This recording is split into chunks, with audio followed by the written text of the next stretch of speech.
आपन परिचय मो परिचय मो आचार्य प्रदीप दास घर घर खोर्धा जिले में पाला गायक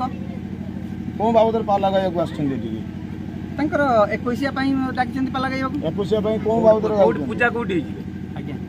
पूजा कोठी येटा की ना लेखाई सेटा मते पचारले जामिस कोन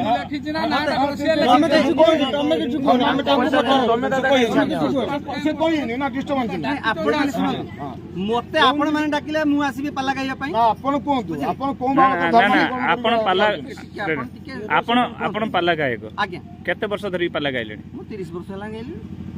कोन बाबद गाउछन बर्तन को को जगह को जाउछन पाला गायक मु विभिन्न जगह जाउछि क्रिश्चियन गाम मानक जाउछि हिंदू गाम मानक जाउ जोठी जाउ डाकुछन से एठी जाउछि एठी जो आसीछन एठी को विषय रे आपण को विषय ऊपर आलोचना करछन मु विषय रे आलोचना करछि से ख्रीष्टीय धर्मशास्त्र काहे की गोटे टॉपिक मु जोटा सिखि ना ना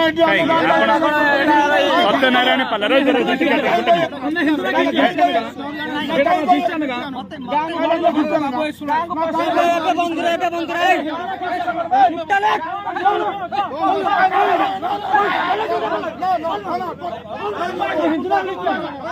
हिंदू